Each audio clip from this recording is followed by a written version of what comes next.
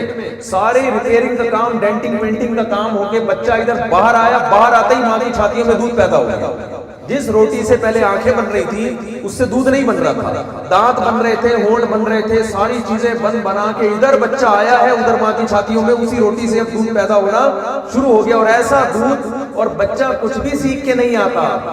بالکل لا تعلمون شیئا اخرجکم من بطون امہاتکم لا تعلمون شیئا, کچھ نہیں پتا ہوتا, لیکن اسے یہ پتا ہوتا ہے کہ دودھ کہاں سے ملے گا اور کیسے میرے حلق میں اترے گا. یہ اتفاق کے گلاس کے 4 ٹکڑے آٹومیٹیکلی جڑ جائیں, یہ دعویٰ کرنے والا خدا کی قسم اتنا بڑا جھوٹا نہیں ہے جو یہ دعویٰ کرے کہ انسان خود بخود جڑا اور کروڑوں کھربوں سال کے بعد یہ شکل میں وجود میں آیا. کچھ مرد بن گئے, کچھ عورتیں بن گئی, پھر ان کے ملاپ سے بچے پیدا ہو رہے ہیں, بچوں میں بھی کچھ مرد پیدا ہو رہے ہیں, کچھ عورتیں پیدا ہو رہی ہیں, اور ہر چیز ترتیب سے ادھر پیدا ہوتے ہیں. آسمان سے بارشیں, اور بارشوں سے گھاس پھوس, اور گائے بیل کو کھا رہے ہیں, اور گایوں کے تھنوں میں پھر دودھ پیدا ہو رہا ہے. یہ پورا جو پروسیس ہو رہا ہے اتنا بڑا اتفاق سے وجود میں نہیں آ سکتا, یہ ناممکن ہے. تو اب مجھے ایک بات بتاؤ کہ جو کام ہوتا ہے اس کی ریزن نہیں ہوتی, جو کیا جاتا ہے کرنے والے کے ذمہ ہے کہ وہ وجہ بیان کرے. تو انسان پیدا ہوا نہیں ہے, پیدا کیا گیا ہے. تو جس نے پیدا کیا ہے اس کے ذمہ ہے نا کہ بتائے کہ میں نے کیوں بنایا اس کو. تو یہ بات جو ہم پی جاتے ہیں ویسے تو یہ سائنسدان تو اس لیے انکار کر دیتے ہیں کہ ان کو پتا ہے کہ ہم نے خدا کو مانا نا تو پھر بہت ساری چیزیں آگے ماننی پڑیں گی. تو ملحد لوگ, ایتھیسٹ لوگ, شہوت پرست لوگ یہیں سے بحث ختم کر دیتے ہیں کہ یہ کوئی بنانے والا ہے ہی نہیں. جب ہے ہی نہیں تو نماز, روزہ, حج, زکوٰۃ, نکاح, اور ماں باپ کے حقوق, اور خالہ, پھوپھی, چچا, ماموں کے حقوق, اور وراثت, یہ سب چیزیں ختم, اور انسان خدا بن کے بیٹھ جاتا ہے. وہ کہتے ہیں قانون سازی کون کرے گا, میں کروں. مجھ سے پوچھو, میں بتاؤں گا صحیح کیا ہے اور غلط کیا ہے. پھر وہ اسمبلیوں میں پہنچتے ہیں, اور انسان جب انسان کے لیے قانون سازی کرتا ہے سب سے پہلے اپنا مفاد دیکھتا ہے. لوگ ہم سے پوچھتے ہیں کہ یار یورپ میں شراب پہ پابندی کیوں نہیں ہے, حالانکہ وہ سب مانتے ہیں کہ بری چیز ہے. بھئی کیوں پابندی ہوگی؟ جو اسمبلیوں میں پہنچے ہوئے ہیں وہ 99% شراب پیتے ہیں, تو پابندی لگا سکتے ہیں؟ تو انسان خدا بن کے انسان کے لیے قانون سازی کر رہا ہے. اس لیے اس نے خدا کو ڈکشنری سے کیا کر دیا, نکال. اس کو مل نہیں رہا کہ بنایا کس نے, تو اس نے کسی نے نہیں بنایا. تو انسان بنا نہیں ہے میرے بھائی, بنایا گیا. یہ کائنات بنی نہیں ہے بلکہ بنائی گئی ہے. اب کائنات کو کیوں بنایا گیا, اس کا کیا مقصد ہے؟ اس کا مقصد قرآن نے 2 لفظوں میں بیان کر دیا. وَسَخَّرَ لَكُم مَّا فِي السَّمَاوَاتِ وَمَا فِي الْأَرْضِ جَمِيعًا مِّنْهُ, جو کچھ آسمانوں میں, جو کچھ زمینوں میں, سب کا سب اللہ کہتے ہیں میں نے کس کے لیے بنایا, تمہارے لیے بنایا. دیکھو وہ تھا نا مجھے کیوں نکالا, ان کو پتا تھا نکالے گئے ہیں, لہذا وہ پوچھ رہے تھے وجہ بیان کرو. اگر وہ خود نکلتے, کسی نے نکالا نہ ہوتا تو وجہ بیان کرنے کی ضرورت نہیں تھی. اس سے پتہ چلتا ہے کوئی کام ہوتا ہے تو کرنے والے کے ذمہ ریزن بیان کریں. تو پوری کائنات کا مقصد اللہ نے 2 لفظوں میں بیان کر دیا. یہ کائنات کس کے لیے بنی ہے, میرے اور آپ کے لیے بنی ہے. سوال پیدا ہوتا ہے ہم کیوں بنے. تو انسان کے لیے سب سے امپورٹنٹ سوال کیا ہے میرے بھائی, مجھے کیوں بنایا گیا. غیر مسلم کے پاس اس سوال کا نہ صرف یہ کہ جواب نہیں ہے بلکہ وہ اس سوال پہ ڈسکشن کی کوشش کرتا ہی نہیں. یہ آپ دیکھیں ان کی جو ہماری یونیورسٹیوں کے سلیبس ہے وہ وہیں سے آ رہے ہیں. فزکس کی کتابوں میں کبھی یہ ٹاپک ملے گا آپ کو, کیمسٹری کی کتابوں میں ہے بھائی, بایولوجی کی کتابوں میں, میتھ کی بکس میں یہ ٹاپک ہی نہیں ہے. اسلامیات کا بھی آج کل یہ ٹاپک ہی نہیں رہا. اسلامیات میں بھی آج کل 2-4 دعائیں سکھا رہے ہیں, کھانے سے پہلے کی دعا, کھانے کے درمیان کی, کھانے کے آگے, پڑوسیوں کے حقوق, ابا اماں کے حقوق, جو کچھ بہت زیادہ ہماری اسلامیات بھی اتنی مزیدار نہیں ہے. تو انسان کے لیے سب سے اہم ترین سوال کیا ہے؟ مجھے کیوں بنایا؟ اس سوال کو مذہب اٹھاتا ہے، اور جو اس سوال کا جواب نہ دے یا غلط جواب دے، تو اللہ فرماتے ہیں قرآن کی نظر میں دنیا کا سب سے بڑا مجرم وہ ہے جو اپنے بنانے والے کو بھول جائے، اپنے پیدا کرنے والے سے غافل ہو۔ اس میں ایک مثال سے بات سمجھاتا ہوں۔ دیکھیں، ایک آدمی اڑوس پڑوس میں سب اس سے خوش ہیں، محلے والے، پڑوسی بڑی خدمت کرتا ہے، گھر میں بوڑھے باپ کو وہ نہیں پوچھتا، تو باپ کی نظر میں سب سے بڑا مجرم کون ہوگا؟ بیٹا ہوگا۔ وہ بیٹا جو اس کا خیال نہیں کر رہا، وہ بیٹا جو اس کا خیال کر رہا ہے، باقی وہ خیال نہیں کر رہا، باپ کی نظر میں وہ کم درجے کا مجرم ہوگا۔ تو اللہ کی نظر میں سب سے بڑا مجرم وہ ہے جس پر اللہ نے سب سے زیادہ احسان کیا اور وہ اپنے سب سے بڑے محسن کو بھول جائے۔ اسی لیے قرآن جو صفات بیان کرتا ہے اہل ایمان کی، نیک لوگوں کی، آخرت میں کامیاب لوگوں کی، وہ تمام صفات اللہ کی محبت کا مظہر ہوتی ہیں۔ وہ جب تک اللہ سے تعلق پیدا نہ ہو، انسان کے اندر وہ صفات پیدا نہیں ہو سکتی۔ تو آپ جو علوم حاصل کر رہے ہیں نا یونیورسٹیوں میں بیٹھ کے جو علم حاصل کر رہے ہیں، یہ مادی علم ہے، یہ بھی بہت ضروری ہے، اس کی اسلام نفی نہیں کرتا، لیکن یہ مادی علم اگر آپ کو اللہ سے غافل کر رہا ہے تو یہی علم آپ کے لیے جہنم کی آگ کا ذریعہ بنے گا۔ اسلام میں علم حاصل کرنے کی اہمیت ہے، چاہے وہ دین کا علم ہو یا دنیا کا علم، لیکن اس علم کی حیثیت کیا ہے وہ میں آپ کے سامنے یوسف علیہ السلام کے واقعے سے سمجھانے کی کوشش کرتا ہوں۔ یوسف علیہ السلام کو جب مصر کے بادشاہ نے بلایا اور جب حضرت یوسف علیہ السلام نے خواب کی صحیح تعبیر بتائی تو بادشاہ نے، آپ کو یوسف علیہ السلام کو اندازہ ہوا کہ بادشاہ جو ہے نا بھی بہت زیادہ خوش ہے اور مجھے کوئی عہدہ دینا چاہتا ہے۔ یوسف علیہ السلام یہ کہہ سکتے تھے کہ مجھے آپ مسجد بنا دیں، کیا خیال ہے؟ کہہ سکتے تھے بادشاہ، غیر مسلم بادشاہ تھا، آپ مجھے کیا بنا دیں؟ میں پیغمبر ہوں اللہ کا، مسجد میں نمازیں ہوں گی، اللہ اللہ کرے گا، مجھے آپ مدرسہ بنا دیں، کہہ سکتے تھے نا؟ یوسف علیہ السلام نے فرمایا مجھے وزیر خزانہ بنا دیں۔ یہ مادی علم ہے، وزیر خزانے کا علم، اکنامکس کا علم، معیشت کا علم، یہ تو مادی علم ہے، یہ کوئی آسمانی علم تو نہیں ہے۔ لیکن یوسف علیہ السلام یہ پیشکش کر رہے ہیں مجھے کیا بنا دیں؟ وزیر خزانہ۔ کیوں؟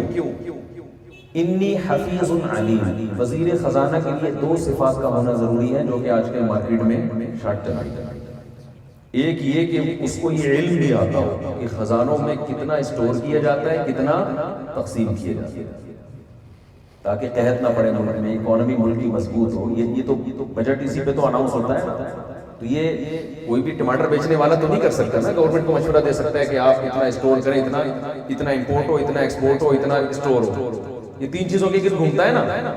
اس کے لیے اکنامکس پڑھی جاتی ہے، بڑے بڑے ماہرین معیشت ہوتے ہیں، ہونے چاہیے، ہوتے ہیں کہ نہیں ہوتے تو اللہ ہی جانتے ہیں، لیکن ہونے چاہیے۔ تو یوسف علیہ السلام نے فرمایا اللہ نے مجھے معیشت کا علم پہلے سے عطا فرمایا معجزاتی طور پر۔ اللہ یوسف علیہ السلام کو اکنامکس کا ماہر بنایا اللہ رب العزت نے، تاکہ وہ مصر پہ حکومت کر سکے، وزیر خزانہ بن سکے۔ اور وزیر خزانہ کی دوسری بڑی صفت یہ ہوتی ہے کہ وہ خزانوں کا محافظ ہو، ایسا نہ ہو اس سے بچانے کے لیے 6 آدمی اس پہ بٹھانے پڑے۔ ہمارے ایک دوست نے جو ہے نا دکان کھولی، اس کی بکروں کے جو چارہ ہوتا ہے دانا، اس میں جو اور گندم یہ چیزیں، مجھے کہنے لگے کہ اس کو میں پہرے کے لیے بٹھا کے جاتا تھا کوئی چور وور نہ آئے نا دکان میں، اور یہ کیا کرتا تھا ایسے نا تھوڑا تھوڑا اٹھا کے کھاتے کھاتے پورے ہفتے میں آدھی بوری کھا لیتا تھا، تو اس کی حفاظت کے لیے ایک اور بندہ بٹھانا پڑا۔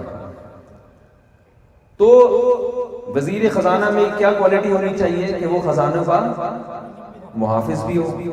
تو یوسف علیہ السلام نے فرمایا اللہ نے مجھے 2 صفات دی ہیں، نمبر 1 ایمانداری، دیانتداری، ایمانداری اور دیانتداری، نمبر 2 یہ علم بھی اللہ نے مجھے عطا فرمایا۔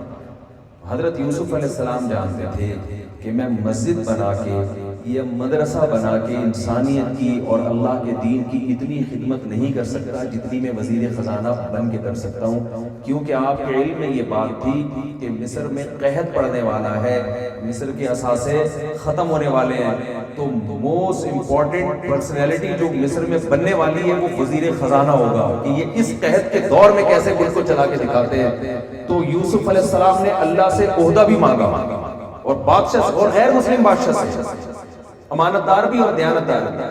تو یہ تینوں مادی چیزیں ہیں، لیکن اللہ اپنے پیغمبر کو دے رہا ہے، اور اس کے نتیجے میں یوسف علیہ السلام کچھ وقت کے بعد مصر کے بادشاہ بن گئے، اور بنی اسرائیل کی بہت بڑی تعداد مصر میں آباد ہوئی، اور آپ کی روحانی برکتیں صدیوں تک چلتی رہی ہیں مصر میں۔ اس سے ہمیں کیا سبق ملتا ہے کہ مسجد اور مدرسے کی اہمیت اپنی جگہ، اس کی خدا نخواستہ میں مدرسے سے فارغ ہوں جو آپ کے سامنے بیٹھ کے بات کر رہا ہوں، موٹیویٹ کر رہا ہوں آپ کو، تو مسجد اور مدرسے کی اہمیت اپنی جگہ، لیکن اس کے ساتھ ساتھ اگر آپ نے کوئی انقلابی کام کرنا ہے، کوئی بڑا انقلاب لے کر آنا ہے انسانیت کی خدمت یا اللہ کی رضا کے لیے، تو آپ کو سائنس اور ٹیکنالوجی کے میدان میں آگے نہیں بلکہ بہت زیادہ آگے بڑھنا پڑے گا۔ اور جب آپ اس نیت سے آگے بڑھیں گے تو یہ مادہ پرستی نہیں کہلائے گی، بلکہ یہ کام پیغمبروں کی سنت کہلائے گی۔ میں سمجھا پا رہا ہوں اپنی بات کہ نہیں سمجھا پا رہا؟ تو آپ جن علوم سے وابستہ ہیں ان میں دو چیزیں آپ کو دیکھنی ہے۔ نمبر ایک، کیا یہ علم وہ علم ہے جس سے میں انسانیت کی خدمت ہی کر سکوں؟ آپ اگر فنکار بن رہے ہیں، اداکار بن رہے ہیں، اسلام اس کو اپریشیٹ، یہ کوئی خدمت نہیں ہے انسانیت۔ تو آپ نے ایسے شعبے کی سلیکشن کرنی ہے جس میں آپ کل انسانیت کی خدمت کر سکیں۔ دوسری بات، اس میں آپ نے اپنی نیت ٹھیک کرنی ہے، جیسے کہ یوسف علیہ السلام نے اپنی نیت، اور اس کے بدلے میں ان کو دنیا بھی ملی، وزارت ملی، عہدہ ملا، عزت ملی، دولت ملی، پورا خاندان انہیں شفٹ کر لیا مصر میں، گاؤں سے اٹھا کے پورا خاندان آپ کا کہاں آ گیا؟ مصر میں آ گیا۔ بنی اسرائیل پھر مصر میں رہے ہیں۔ تو ہمارے لائف اسٹائل میں اور غیر مسلم کے لائف اسٹائل میں فرق یہ بڑا ہونا چاہیے کہ ہمیں یہ پتا ہے کہ ہم بنے نہیں ہیں بلکہ ہمیں کسی نے بنایا ہے۔ ایک بات، غیر مسلم کو اس سے کوئی بحث نہیں ہے کہ ہم بنے ہیں یا بنائے گئے ہیں۔ وہ کہتے ہیں there are two types of انسان، ٹھیک ہے نا، انسان کی کتنی قسمیں ہیں؟ دو، کچھ خدا کو مانتے ہیں، کچھ نہیں مانتے ہیں، رائے کا اختلاف ہے، کچھ نہیں ہوتا اس سے۔ اللہ کہتا ہے یہ رائے کا اختلاف چھوٹا نہیں ہے، جو نہیں مانے گا اسے جہنم کی آگ میں پھینکوں گا، اس لیے کہ اتنا بڑا احسان کیا میں نے انسان کو۔ الم نجعل له عینین ولسانا وشفتین وہدیناہ النجدین، کیا ہم نے دو آنکھیں نہیں بنائی؟ کیا ہم نے زبان نہیں بنائی؟ ایک ایک نعمت اللہ نے جو انسان کو دی ہے، کروڑوں روپے۔ یا مجھے یاد ہے پچھلی دفعہ جب میں اسلام آباد آیا تو ہمارے ایک دوست نے بتایا کہ یہاں ایک شخص ہے، ایک کروڑ پتی تاجر ہے، جس کو یہ بیماری ہے کہ اس کی پلکیں اوپر اٹھتی نہیں ہے، نیچے گر جائے نا تو اٹھتی نہیں۔ یہ جو پٹھے ہیں نا اس کی پلکوں کے، یہ ڈیمیج ہو گئے، ڈیمیج ہیز بین ڈن، سن رہے ہو گے آج کل یہ پٹھے ڈیمیج ہو گئے۔ تو ایک ریڑی والا بیچارہ باہر کہیں ٹماٹر بیچ رہا تھا، تو اس تاجر نے کہا کہ یار اگر تمہاری آنکھیں مجھے مل جائیں تو میں اس ریڑی پہ گزارا کرنے کے لیے تیار ہوں، اپنا بنگلہ تمہیں دینے کے لیے تیار ہوں۔ کیسی کیسی اللہ نے انسان کو نعمتیں دی، مگر غیر مسلم اللہ کی نعمتوں کے بارے میں بحث کرنے کے لیے، سوچنے کے لیے تیار نہیں ہے۔ قرآن بار بار اللہ کا تعارف کرواتا ہے۔ وَعِبَادُ الرَّحْمَنِ الَّذِينَ يَمْشُونَ عَلَى الْأَرْضِ هَوْنًا، فرمایا رحمان کے بندے وہ ہیں جو رحمان کو مانتے ہیں، ماننے کے اثرات ان کی چال میں آتے ہیں، وہ تکبر والی چال نہیں چلے۔ يَبِيتُونَ لِرَبِّهِمْ سُجَّدًا وَقِيَامًا، راتیں سجدے قیام میں گزرتی ہیں۔ إِذَا أَنفَقُوا لَمْ يُسْرِفُوا وَلَمْ يَقْتُرُوا وَلَا يَقْتُلُونَ النَّفْسَ الَّتِي حَرَّمَ اللَّهُ إِلَّا بِالْحَقِّ وَلَا يَزْنُونَ، کسی کو قتل نہیں کرتے، زنا نہیں کرتے۔ کتنی اللہ نے اہل ایمان کی صفات قرآن مجید میں بیان کی ہیں۔ یہ ان لوگوں کی صفات ہے کہ جو آخرت پر یقین رکھتے ہیں، جو اللہ کو مانتے ہیں، اور یہ مانتے ہیں کہ اللہ نے ہمیں کسی مقصد کے لیے پیدا کیا ہے، بے مقصد پیدا نہیں کیا۔ اور غیر مسلم کی لائف میں آپ کو یہ چیزیں نظر نہیں آئیں گی۔ تو ہماری یونیورسٹیوں میں جو نصاب پڑھایا جا رہا ہے، کیونکہ آتا وہاں سے سارا، اس کا نتیجہ یہ نکل رہا ہے کہ نالج کے ساتھ ساتھ کلچر اور نظریے بھی کہاں سے آ رہے ہیں؟ وہاں سے آ رہے ہیں۔ آپ نے نالج لینی ہے، آپ نے اس کلچر کو نہیں لینا۔ میں بار بار اپنے بیانات میں ایک بات کہتا ہوں، دیکھو جس کے پاس جو چیز ہوتی ہے وہ لی جاتی ہے، جو نہیں ہوتی وہ نہیں لی جاتی اس سے۔ ہدایت اللہ نے پیغمبروں کو دی ہے، غیر مسلموں کو نہیں دی۔ ہدایت کا راستہ آپ کو نبی صلی اللہ علیہ وسلم سے لینا پڑے گا۔ آپ دوا انگریز سے لیں، آپ گاڑیاں جاپان سے خریدیں۔ ہدایت جاپان کے پاس تھوڑی ہے۔ اگر جاپانیوں کے پاس ہدایت ہوتی تو اپنے بوڑھے باپ کو اولڈ ہاؤس میں جمع کراتے۔ بولتے کیوں نہیں بھائی؟ وہ زنا کرتے، وہ گرل فرینڈ کے کلچر کو فروغ دیتے معاشرے میں۔ ان کے ہاں خودکشیوں کا ریشو اتنا زیادہ ہوگا۔ ہدایت اللہ نے کس کو دی ہے؟ پیغمبروں کو۔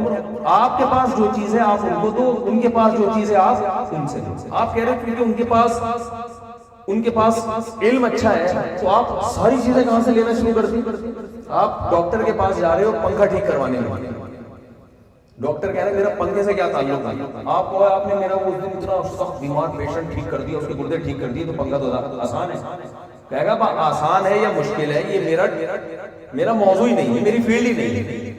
ہمارے ہاں یونیورسٹیوں میں ایک بہت بڑا المیہ یہ ہے کہ ہم غیر مسلموں سے نالج جب لے رہے ہیں تو اتنے متاثر ہو گئے ہیں کہ اب الحاد ہماری یونیورسٹیوں میں پھیل رہا ہے، مذہب سے نفرت ہماری یونیورسٹی میں۔ جلدی سے بات کو سمجھ میں رہا تھا، 10 منٹ سے زیادہ لمبی بات نہیں کروں گا، وہ تھوڑی کھچ گئی بات، خلاصہ بھی بیان کرتے کرتے نا کھچ جاتا ہے، لمبا ہو جاتا ہے۔ تو دو چیزوں کا اہتمام کریں۔ نمبر 1، اسلام سے اپنے رشتے کو مضبوط کریں۔ سمجھ رہے کہ نہیں سمجھ؟ غیر مسلم سے بالکل متاثر ہونے کی، کہتے ہیں نا، میں ایک دفعہ دور حدیث کا سبق تھا، لیٹ آیا تھا بس، تو ہمارے استاذ نے مجھے کہا اب آپ کو آنے کی چندہ ضرورت نہیں ہے۔ وہ لفظ مجھے ایسا یاد ہو گیا، کہتے ہیں نا چندہ ضرورت نہیں ہے، تو وہ لفظ مجھے ایسا یاد ہو گیا، وہ کھڑا ہی رہا سبق سے۔ تو آپ کو ان غیر مسلموں سے متاثر ہونے کی چندہ ضرورت نہیں، بالکل بھی ضرورت نہیں۔ وہ ایک کسی نے کتاب لکھی تھی، 7 کامیاب آدمی کی پتنی نشانیاں، اور مجھے اس کا پھر مصنف کا نام ہی یاد نہیں، بیان میں بیٹھتا ہوں تو سوچتا ہوں نام یاد کر کے آؤں گا۔ کارنیگی، ڈیل کارنیگی، انجینئر صاحب بتا رہے ہیں، ڈیل کارنیگی۔ آج کل جب سے میں جہلم سے فتح کر کے آیا ہوں، انجینئر کے ساتھ میں ایک نہیں، انجینئر صاحب کے ساتھ دوسرے انجینئر ہمارے پاس ہے، اور یہ عالم بھی ہے ماشاءاللہ۔ ہمارے شاگرد نے جامعہ میں پراپر علم حاصل کیا، تو ہم باقی انجینئر سے بھی کہتے ہیں اگر علم حاصل کرنا ہے تو پراپر علم حاصل کرو بھائی، پھر اللہ آپ کو نوازے گا انشاءاللہ۔ ورنہ یہ علم آپ کے لیے فتنہ بن جائے گا۔ ہر چیز اس کے اہل سے حاصل کی جاتی ہے۔ آپ میڈیکل کالج میں پڑھے بغیر آپ ڈاکٹر بننا چاہ رہے ہو، کسی پنساری کے پاس بیٹھ کے یا کتابیں پڑھ کے، تو بن جاؤ۔ پراپر طریقے سے علم حاصل ہوتا ہے، ہر چیز کے حدیث میں آتا ہے کہ تم یہ دیکھو کہ علم کس سے حاصل کرتے ہو، تو یعنی یہ بھی دیکھنا ہے کہ حاصل کس سے کیا جا رہا ہے۔ اگر خود سے ہی سب چیزیں حاصل ہو جاتی ہیں تو حدیث میں یہ تھوڑی ہوتا کہ یہ دیکھو کس سے حاصل کر رہے ہو۔ تو خیر کیا بات کر رہا تھا، اس بات کو سمجھو۔ ہاں یار اس کا دوبارہ نام بتا رہا ہوں، چیک کر لیں، کسی اور کو نہ مار دیں۔ اس نے کامیاب لوگوں کی علامتیں بیان کی اور خودکشی کر کے مرا ہے، خود ناکام ہو گیا۔ خود کیا ہو گیا؟ تو بھائی اسلام کے علاوہ کسی کے پاس کامیابی کا راستہ نہیں ہے ہی نہیں ہے، سب خالی کے دعوے ہیں۔ جب آپ کو یہ احساس ہونا کہ مر کے مٹی ہو کے میں نے ختم ہو جانا ہے، جو مرضی کرو یار، پھر تو قانون کی گرفت سے بچتے ہوئے جو مرضی کر لے آتے ہیں۔ موٹیویشن ملتی نہیں ہے، چھپ کے تو انسان نیکی کر نہیں سکتا الا ماشاءاللہ چند لوگوں کے سوا۔ تو آپ کو اسلام آپ کی دنیا بھی بنائے گا اور آپ کی آخرت بھی بنائے گا۔ بات کو میں سمیٹتا ہوں، بس میرا ارادہ نہیں تھا لمبے بیان کا، اتنا بھی ہو گیا۔ ایک کام کر لیں، نمبر 1 آپ نے اسلام سے اپنا رشتہ مضبوط کرنا ہے، اس پہ آپ کو احساس کمتری کا شکار نہیں ہونا ہے۔ بہت خاندانی چیز ہے بھائی، مذہب ہے ہمارے پاس۔ اور آپ کو عجیب بات بتاؤں، ہماری یونیورسٹیوں میں غیر گورے نہیں آتے، دیکھا ہے کبھی آپ نے؟ کبھی امریکہ سے ہوا چائنا میں ہوتا ہے، چائنا سے وہ چنگ پونگ آئے ہوئے آپ کے یہاں علم حاصل کرنے کا۔ چنگ پونگ والا چٹکلا سنا دو، تھوڑے فریش ہو جائیں گے۔ وہ ایک آدمی کسی چائنیز سے ملنے کے لیے گیا اپنے چائنیز دوست سے، تو دیکھا کہ آکسیجن لگی ہوئی اور پائپ نیچے سے گزر آکسیجن کا پائپ۔ تو یہ قریب گیا، جیسے ہی قریب گیا وہ چائنیز جو ہے نا زور کرتے مر گیا۔ اس کو بڑا افسوس ہوا کہ یار میرا چائنیز دوست مرا ہے اور مرتے ہوئے کچھ چیختے چلاتے کوئی بڑی اہم بات ہے، مرتے ہوئے انسان چھوٹی موٹی بات تو کرتا نہیں ہے، کوئی بہت امپورٹنٹ بات کر کے اس نے وہ الفاظ رٹا کہ یار یہ نا میں اس کا ترجمہ کرواؤں گا چائنا میں جا کے، میرے دوست نے مرتے ہوئے مجھے کیا کہا ہے۔ چائنا چلا گیا، وہ رٹا لگا کے الفاظ یاد کیے، جا کے پوچھا بھائی اس نے چی پانگ چان چین چکو کہا کھا ہے، اس کا کیا مطلب؟ اس نے کہا اس کا مطلب ہے الو کے پٹے آکسیجن کی پائپ سے پاؤں ہٹا، اس کا مطلب ہے الو کے پٹے آکسیجن کے پائپ سے۔ تو آپ نے کبھی دیکھا جیپنیز آپ کی یونیورسٹی میں آئے ہوئے علم حاصل کرنے کے لیے، پڑھنے کے لیے، کبھی دیکھا آپ نے؟ وہ کہتے ہیں ہم کیوں آئے، تم آؤ نا ہمارے پاس، لیکن دینی مدرسوں میں آپ کو جیپنیز نظر آئیں گے، چائنیز نظر آئیں گے، لندن کے لوگ، فرانس کے لوگ۔ ہمارے جامعہ رشید میں جنرل مشرف کے دور میں پابندی لگ گئی تھی غیر ملکیوں کی، فرانسیسی بھی آتے تھے ایڈمیشن کے لیے، چائنا سے بھی آئیں گے۔ کیا مطلب بھائی ان کو یہ احساس ہے کہ کچھ چیزیں ایسی ہیں جو ان کے پاس ہیں جو ہماری مارکیٹوں میں شارٹ ہے۔ یہ وہ سمجھ رہے ہیں۔ آپ بنوریا چلے جاؤ، بنوریا بہت سارے غیر مسلم ملیں گے آپ کو، سوری غیر مسلم کنٹریز سے آئے ہوئے لوگ ملیں گے آپ، دوسرے ملکوں کے لوگ۔ تو یہ تبلیغی جماعت میں آپ دیکھ لو، رائے گڑھ میں کہاں کہاں سے لوگ آتے ہیں، مذہبی اجتماعات میں کہاں کہاں سے لوگ آتے ہیں۔ اس کا مطلب بھائی ایک چیز ایسی ہے جو ہمارے پاس ہے، ان کی مارکیٹوں میں وہ چیزیں شارٹ ہیں، اور وہ آ رہے ہیں آپ سے لینے کے لیے، اور آپ کی مارکیٹوں میں ہے اور آپ کو اس کی قدر نہیں ہے۔ کلچر آپ کے پاس ہے، خاندانی نظام آپ کے پاس ہے، مذہب آپ کے پاس ہے، عبادت کا نظام آپ کے پاس ہے، ان کے پاس تو ہے ہی نہیں۔ آپ کو پتا ہے کہ ہمیں کیوں پیدا کیا گیا، آپ کسی انگریز کو بٹھا کے پوچھو تجھے کیوں بنایا گیا ہے، نہیں پتا مجھے کیوں بنایا گیا، آپ بتا سکتے ہو، دلائل سے قائل کر سکتے ہو اس کو۔ 2 اور 2 4 کی طرح قرآن نے یہ موضوع واضح کیا کہ ہمیں کیوں بنایا گیا ہے۔ قرآن کہہ رہا ہے ہم خلقوا من غیر شیء ہم الخالقون، خود سے بنے ہو، تم نے خود بنایا ہے۔ ظاہر ہے یہ نہ خود سے بن سکتے ہیں نہ ہم نے خود بنایا، کوئی تیسری طاقت ہے جس نے ہمیں بنایا۔ سوال پیدا ہوتا ہے وہ کون ہے؟ بعض ملحد ایسے ہیں جو کہتے ہیں کہ خدا نے بنایا ہے لیکن یہ مسلمانوں والا اللہ نہیں ہے، کوئی ہے طاقت جس نے بنایا، مگر اس کی کیا دلیل ہے کہ یہ مسلمانوں والا اللہ ہے جو کہتے ہیں حج کرو، نماز پڑھو اور یہ کرو اور وہ کرو، وہ کہتے ہیں بھائی، لیکن یہ کیا دلیل ہے؟ اس کا جواب بھی قرآن نے بہت آسان دیا ہے۔ دیکھو کسی ایسے کو مانا جاتا ہے، خدا کو مانے، اللہ تو اپنا تعارف آدم علیہ السلام کے زمانے سے کراتا ہے، موسیٰ علیہ السلام کو اس نے کلیم اللہ بنایا، یہودی اس بات کو مانتے ہیں، عیسیٰ علیہ السلام کو روح اللہ بنایا۔ آج عیسائیت دنیا میں سب سے بڑا مذہب ہے، وہ اس بات کو کہتے ہیں کہ عیسیٰ علیہ السلام کے ذریعے اللہ نے تعارف کروایا اپنا۔ مسلمان ہیں وہ کہتے ہیں اللہ نے اپنا انٹروڈکشن کروایا، وہ اللہ بتاتا ہے کہ میں آسمان و زمین، قرآن کے ذریعے بتایا نا، پیغمبروں کو بھیج کے بتایا، وہ اللہ بول رہا ہے پیغمبروں کے ذریعے اپنا پیغام دنیا تک پہنچا رہا ہے۔ تو ایک خدا تو وہ ہے جو اپنا پیغام دنیا تک پہنچا رہا ہے ہزاروں پیغمبروں کے ذریعے آسمان سے کتابیں نازل کر کے، وہ تو اللہ ہی ہے۔ اور ایک خدا وہ ہے جو ایسا چپ کر کے ٹیپ لگا کے بیٹھے، کروڑوں سال گزر گئے، معاذ اللہ جھوٹا خدا اپنا انٹروڈکشن کروا رہا ہے اور سچا خدا چپ کر کے بیٹھا ہوا ہے۔ تو ہم کسی گونگے بہرے اندھے کاڑے خدا کو مانیں یا اس خدا کو مانیں جو موسیٰ کو بھیج کے کلیم اللہ بناتا ہے، اور جس نے قوم عاد اور قوم سمود کی تباہی کی واقعات سنائے، جس نے قوم لوط کی تباہی کے واقعات سنائے، ان کے نشانات کو بھی باقی چھوڑ دیا اس نے، جس نے فرعون کو دریا میں غرق کیا اور اس کی لاش کو آج تک محفوظ رکھا ہوا ہے، جو اپنا اللہ لا الہ الا هو الحی القیوم پوری آیت الکرسی میں اپنا تعارف کرواتا ہے، وہ اپنی عبادت کا طریقہ بتاتا ہے کہ فجر میں اتنی رکعتیں پڑھنی ہے، نماز کا ٹائم یہ ہے، ظہر میں ایسے، عصر میں ایسے، مغرب میں ایسے، عشاء میں ایسے، یوصیکم اللہ فی اولادکم، مر گئے تو تمہاری بیٹے کو اتنا حصہ، تمہاری بیٹی کو اتنا حصہ، بیوی کا اتنا حصہ، بیوی مر گئی خدا نخواستہ، بیوی مر گئی تو شوہر کا اتنا حصہ اور اس کی اولاد کا اتنا حصہ، اور اس کے یہ حقوق، پڑوسیوں کے یہ حقوق، ابا کے یہ حقوق، اماں کے یہ حقوق، حج کا یہ طریقہ، رمضان کا یہ طریقہ، روزہ ٹوٹتا کیسے، جو ایک ایک چیز میں ہمیں گائیڈ کر رہا ہے، وہ سمجھ میں آتا ہے کہ خدا ہو۔ اور آپ جس خدا کی بات، وہ مسلمانوں کے اللہ کے علاوہ کوئی اور ہے نہیں، اس کے علاوہ جتنے خدا ہیں وہ نہ بتا رہے ہیں، نہ بول رہے ہیں، نہ گائیڈ کر رہے ہیں، اور ان کی مذہبی کتابیں اٹھا کے دیکھو تو گائیڈنس ایسی ہے کہ انسان کہتا ہے اس سے اچھی گائیڈنس تو میں کر سکتا ہوں۔ تو ایک ایک چیز اسلام نے اتنی کلیئر کی ہے، اس کے بعد ہمیں کسی اور طرف جانے کی ضرورت نہیں ہے۔ تو پہلی بات آپ نے اپنا نظریہ کیا کرنا ہے بھائی، اسلام پہ مضبوطی دکھانی ہے، اس میں احساس کمتری کا شکار نہیں ہونا۔ دوسرا کام، بس یہ آخری بات بیان کر کے میں اپنی بات ختم کر رہا ہوں۔ دیکھو نظریاتی طور پہ خدا پہ ایمان لے آنا یہ کافی نہیں ہے۔ یہ تو بیٹھے بیٹھے آپ کہاں کہ میں مانتا ہوں خدا، بڑی بات ہے، یہ بھی مان گیا، لیکن اللہ یہ چاہتا ہے کہ میرے صرف وجود کو تسلیم نہ کیا جائے بلکہ مجھ سے محبت بھی کی جائے۔ اس کی میں ایک مثال دیتا ہوں۔ آپ کی بیوی نہ آپ کو روٹی پکا کے دیتی ہے، نہ چائے بنا کے دیتی ہے، اماں کے گھر بیٹھی رہتی ہے، آپ ہر وقت جو ہے نا تپے رہتے ہیں، یار شادی کر کے پھنس گیا، کسی کام کی نہیں۔ ایک دن بیگم تیش میں آتی ہے، کہتی ہے میں آج آپ پر ایک بہت بڑا احسان کرنے والی ہوں۔ آپ بڑے خوش ہو گئے، وہی دوسری شادی کی اجازت دے رہے ہیں۔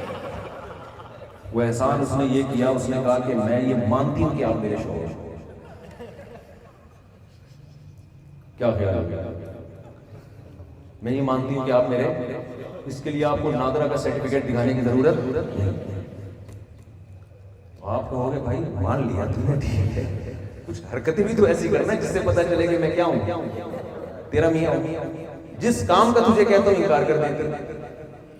تو دیکھیں ہم صرف جیسے میاں بیوی میں غیرت ہوگی تو وہ چاہیں گے ہم ایک دوسرے سے محبت کریں، محبت چاہتی ہے۔ باپ جو اولاد باپ کو باپ کہتی ہے، تو باپ آپ کو اپنی اولاد جب مانے گا جب آپ اس باپ سے محبت بھی کریں گے۔ ماں یہ چاہتی ہے کہ میرے بچے مجھ سے محبت کریں، دوست یہ چاہتے ہیں کہ میرے دوست مجھ سے محبت کریں۔ یہ محبت ایک ایسی چیز ہے جس کی انسان کی نظر میں سب سے زیادہ ویلیو ہے، سب سے زیادہ ویلیو ہے۔ کسٹمر سے بھی آپ کا تعلق ہوتا ہے، محبت نہیں ہوتی۔ پڑوسیوں سے بھی آپ کا تعلق ہوتا ہے، بسا اوقات محبت نہیں ہوتی۔ تعلق ہونا کمال نہیں ہے، کمال کیا ہے؟ محبت ہونا۔ تو اللہ بھی یہ چاہتا ہے کہ میرے بندے صرف مجھے تسلیم نہ کریں بلکہ مجھ سے محبت کریں۔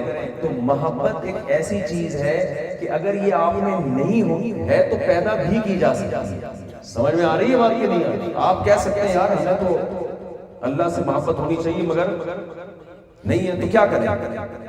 تو اللہ نے اس کے لیے سب سے اہم چیز جو بتائی ہے نا وہ نماز ہے۔ توحید کے بعد اسلام کا سب سے بڑا حکم کیا ہے؟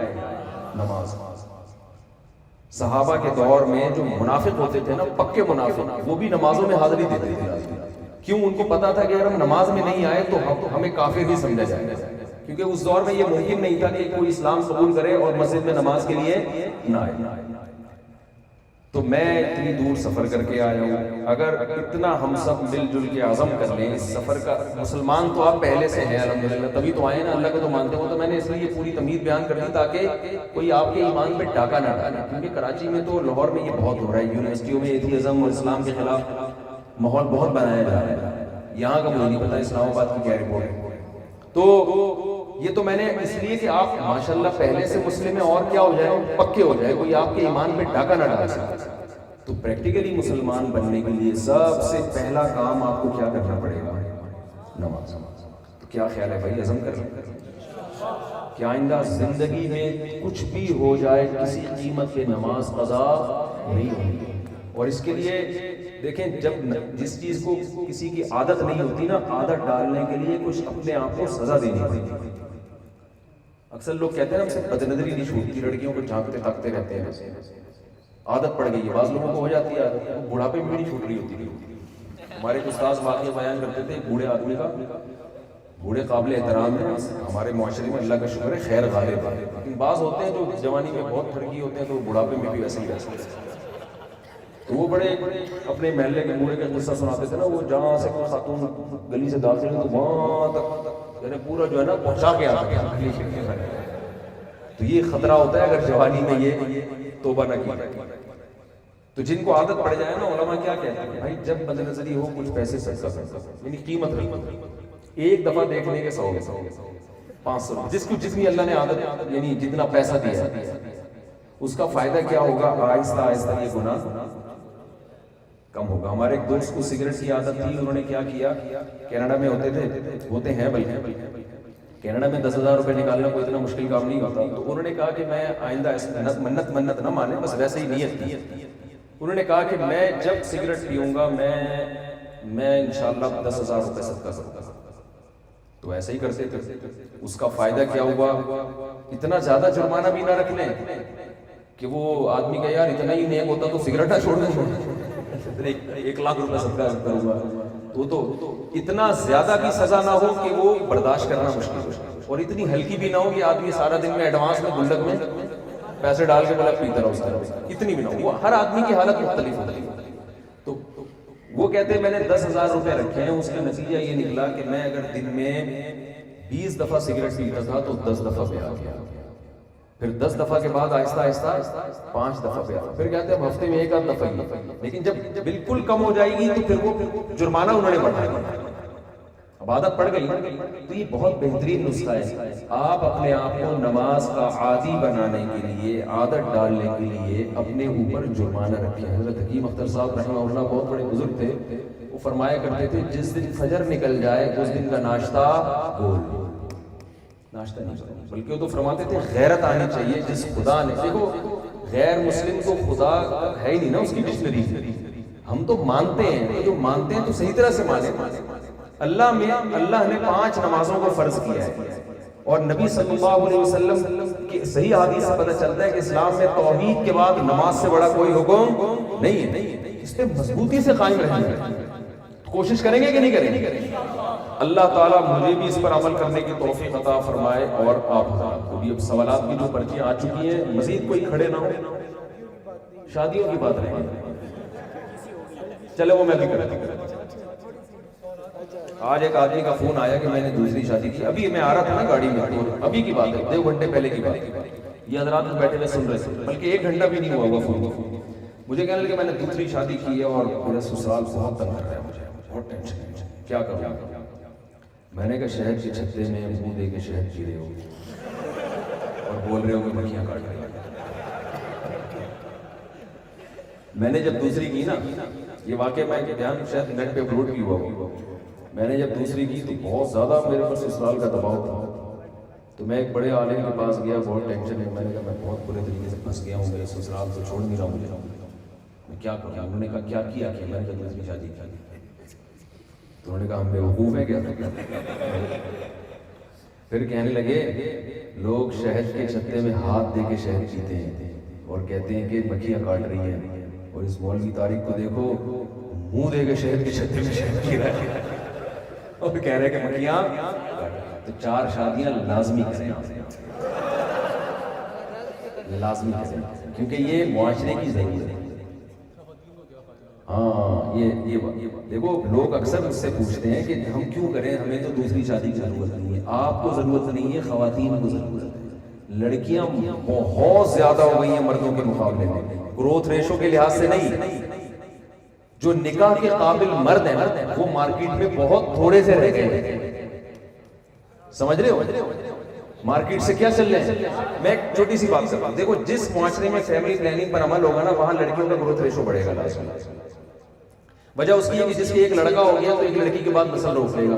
جس کا لڑکا نہیں ہوا تو وہ لڑکے کی لالچ میں پیدا کرتا رہے گا. 5-6 بیٹیوں کے بعد 1 آدھ بیٹا ہو جاتا ہے. تو گروتھ ریشو لڑکیوں کا تو بڑھ رہا ہے، لڑکوں کا نہیں بڑھ رہا. یہ طے شدہ بات ہے، اس کا کوئی بھی انکار نہیں کر سکتا. آپ کہہ سکتے ہیں چائنا اور انڈیا میں تو لڑکے زیادہ ہیں. بھائی وہاں ماں کے پیٹ میں ہی بیٹیوں کو مار دیتے ہیں. ہم تھوڑی یہ ظلم کر سکتے ہیں کہ یار بچیوں کو پیدا ہونے سے پہلے ہی قتل کر دو، یہ تو ظلم ہے. تو اس لیے وہاں برابر ہے، ورنہ گروتھ ریشو جہاں فیملی پلاننگ ہوگی لڑکیوں کا بڑھے گا. تو اب لڑکیاں پیدا زیادہ ہو رہی ہیں، لڑکے پیدا کم ہو رہے ہیں. یہ مفتی حسین خلیل خیل صاحب بیٹھے ہیں نا، یہ فلسفہ میں نے ان کو بتایا تھا. تو آخر میں ان کے ایک بڑا بہترین انہوں نے جواب دیا تھا، کوئی چٹکلا میں آپ کو سناتا ہوں. تو یہ بڑے عالم ہیں ماشاءاللہ، جامعہ رشید کے بہت سینئر عالم ہیں، اور اسلامک بینکنگ اور فائننس میں بہت اللہ نے ان کو مہارت دی ہے. تو لڑکیاں پیدا زیادہ ہوتی ہیں، لڑکے پیدا کم ہو رہے ہیں. پھر میڈیکل سائنس یہ کہتی ہے کہ لڑکا جب بچے ہوتے ہیں نا تو ان میں قوت مدافعت کم ہوتی ہے بیماریوں کے خلاف، بچیوں میں زیادہ. یعنی بچپن میں موت کا ریشو بچوں میں بچیوں کی نسبت زیادہ ہے. تو نکاح کے لیے جو لڑکے پیدا ہوئے تھے، جتنی لڑکیاں تھیں اس میں اور تھوڑے سے شارٹ ہو گئے کہ نہیں ہو گئے؟ کیا خیال ہے؟ آگے جب یہ دونوں جوان ہوتے ہیں تو حادثاتی موت کا ریشو لڑکوں میں لڑکیوں کی نسبت بہت زیادہ. بائکوں سے ٹکرا کے مرد مرتے ہیں، اور جناب فیکٹریوں میں چھت گر گئی مرد مرتے ہیں، جنگوں میں کون مرتا ہے؟ فسادات میں، ٹارگٹ کلنگ میں، دشمنیوں میں، زمینوں کے جائیدادوں کے جھگڑوں میں مرد 10 مرد ایک خاندان کے کٹ جاتے ہیں۔ تو ان لڑکیوں سے نکاح کے لیے جتنے بندے پیدا ہوئے تھے مارکیٹ سے، اور مارکیٹ میں چیز شارٹ ہو رہی ہے کہ نہیں؟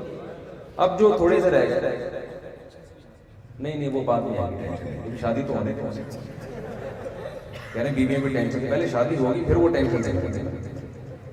تو پھر چوتھے نمبر پہ جو تھوڑے سے رہ گئے، ان میں بہت سے نشہ کرتے ہیں، ڈرگز لیتے ہیں۔ لڑکیوں میں نشے کا ریشو لڑکوں کی نسبت بہت کم ہے۔ چرسی لڑکیاں کم ہی ہوتی ہیں، لڑکے زیادہ ہوتے ہیں۔ ہیروئنچی لڑکیاں نہیں ہوتی، لڑکے شرابی لڑکیاں نہیں ہوتی، لڑکے ہوتے ہیں۔ تو یہ شرابی اور ہیروئنچی نکاح کے قابل ہوتے ہیں؟ اکثر لڑکیاں پوچھتی ہیں، وہ خواتین پوچھتی ہیں شراب پی کے طلاق دے دی، ہو گئی وہ طلاق تو طلاق ہے، وہ شراب پی کے بھی ہوتی ہے۔ میں کہتا ہوں شکر ادا کرو چاقو نہیں مار دیا اس سے تو جان چھوڑ گئی، یہ زیادہ اچھا ہے، ورنہ وہ گولی بھی مار سکتا تھا۔ تو نشے کا ریشو، یہ نشائی جو ہے یہ نکاح کے قابل نہیں ہوتے۔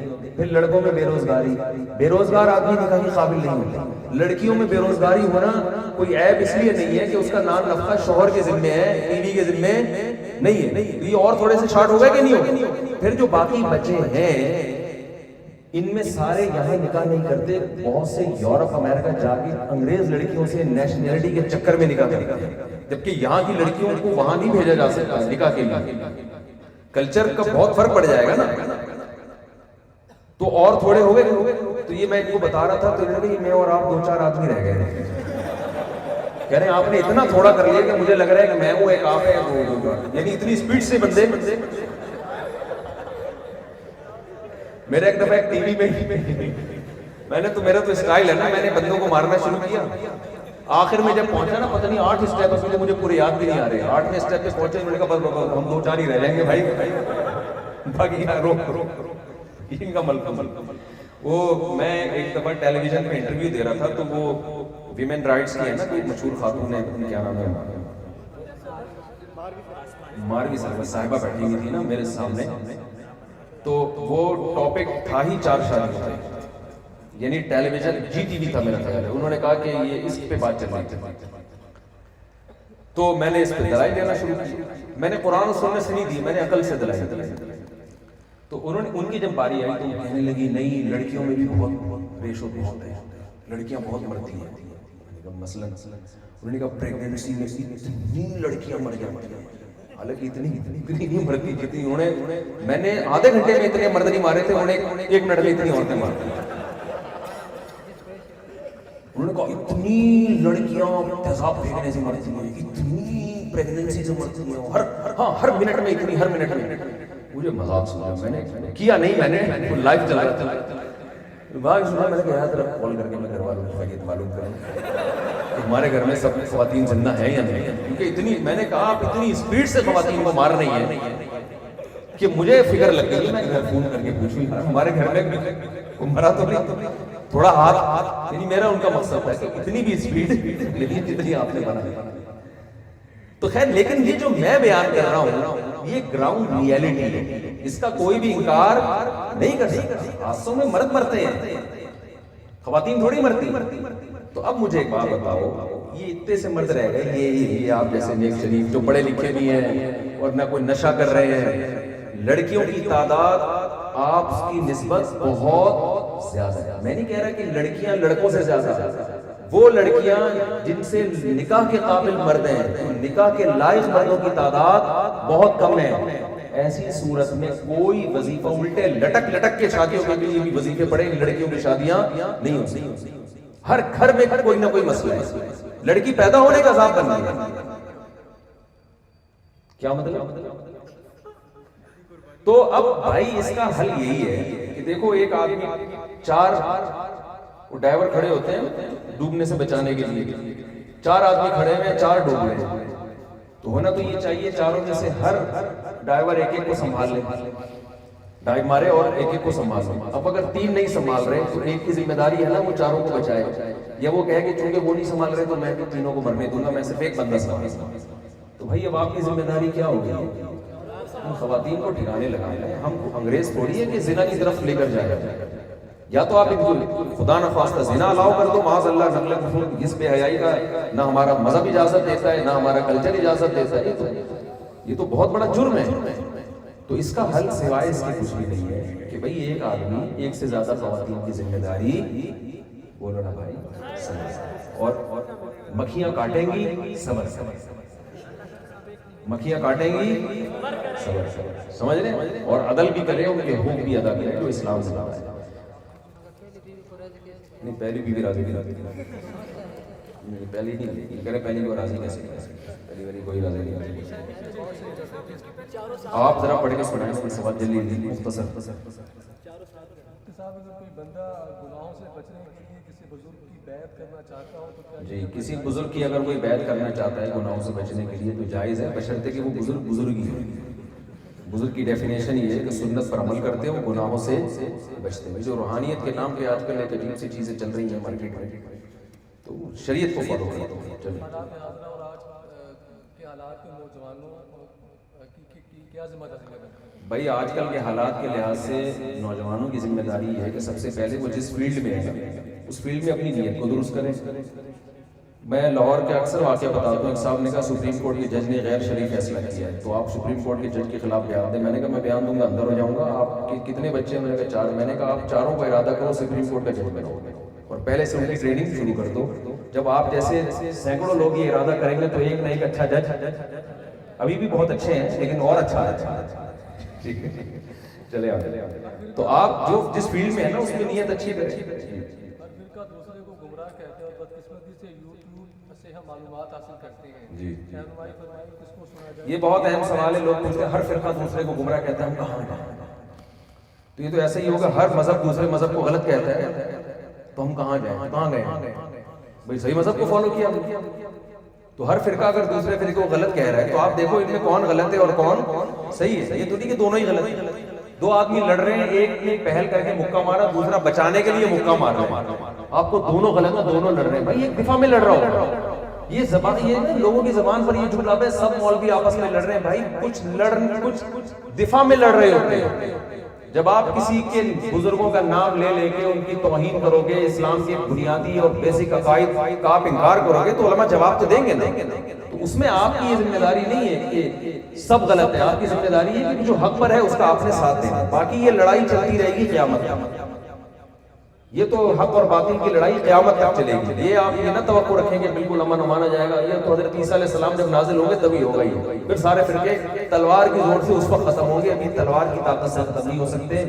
ابھی یہی ہے کہ آپ کو جو حق لگتا ہے آپ اس کا ساتھ دیں اور جو باطل لگتا ہے آپ دلائل کی دنیا میں اس کا جواب دیں. بس اس سے آگے آپ کو بڑھنے کی ضرورت نہیں. چھوڑ دیں، یہ اللہ کا کام ہے کون صحیح کون غلط.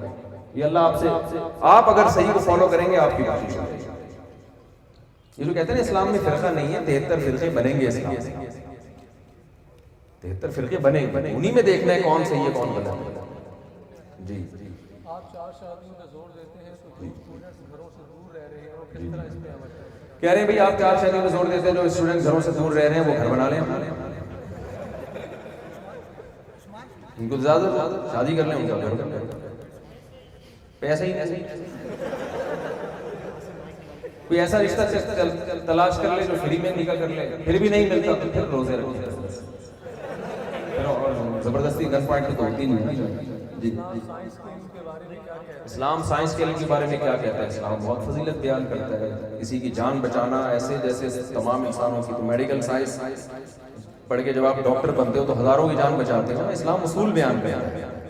نبی نے فرمایا جس نے درخت لگایا جب تک چرند پرند بھی کھاتے رہیں گے قیامت تک اس کو ثواب ملے گا. تو جو زرعی یونیورسٹی میں جا کے زراعت کی پیداوار میں اضافے کا ذریعہ بنتا ہے تو کروڑوں لوگوں کے کھانے پینے کا ذریعہ بنے گا تو وہ کتنا ثواب حاصل کرے گا. تو اسلام اصول اور ضابطے بیان کرتا ہے. جی کیا اسلام میں فوٹو ایڈیٹنگ کا کام جائز ہے؟ ڈیجیٹل تصویر جائز ہے. باقی یہ جو آپ نے پرنٹڈ تصویر لگائی گئی نا یہ بلا ضرورت شدیدہ یہ نہ لگایا کریں. ہم بہت سے دو شادی شدہ ہیں لیکن گھروں سے دور ہیں. جی ماں باپ گھر جانے کو دل کرتا ہے پر جا نہیں سکتے، کیا کریں؟ کہہ رہے ہیں ہم شادی شدہ ہیں، گھروں سے دور جاب کر رہے ہیں یا پڑھ رہے ہیں، 1 مہینے بعد گھر جانے کا دل کرتا ہے، جا نہیں سکتے تو کیا کریں؟ یہ آپ کے گھریلو مسائل تو میں حل نہیں کر سکتا ہے۔ آپ کہہ رہے ہیں میرے پاس پراٹھے کے پیسے نہیں ہیں، صبح پراٹھے کھانے کا دل کرتا ہے تو کیا کریں؟ یہ مسائل میں کس کو نہیں کریں؟ اسٹیفن کوی کی کتاب تھی جس کا اِنّا للہ ہوا تھا، وہ ڈیل کا اِنّا للہ ڈیل کارنیگی کا ہوا تھا۔ 30 ملین کتاب اچھا 30 ملین بکی تھی، آخر میں اِنّا للہ چلیں۔ آپ کو یونیورسٹی ثقافت سے کیا مطلب ہے؟ کیا مطلب؟ سوال واضح نہیں۔ اچھا سوال جلدی۔ لمبے بالوں کو سمیٹنے کے لیے کیا مرد حضرات پونی یا جوڑا باندھ سکتے ہیں؟ ہاں، مرد کے لیے بھی چٹیاں بنانا جائز ہے، اگر پیچھے کی طرف ہو کوئی حرج نہیں ہے اس میں، لمبے بال اگر کسی نے رکھے ہو تو کر سکتا ہے۔ بس چلیں جی۔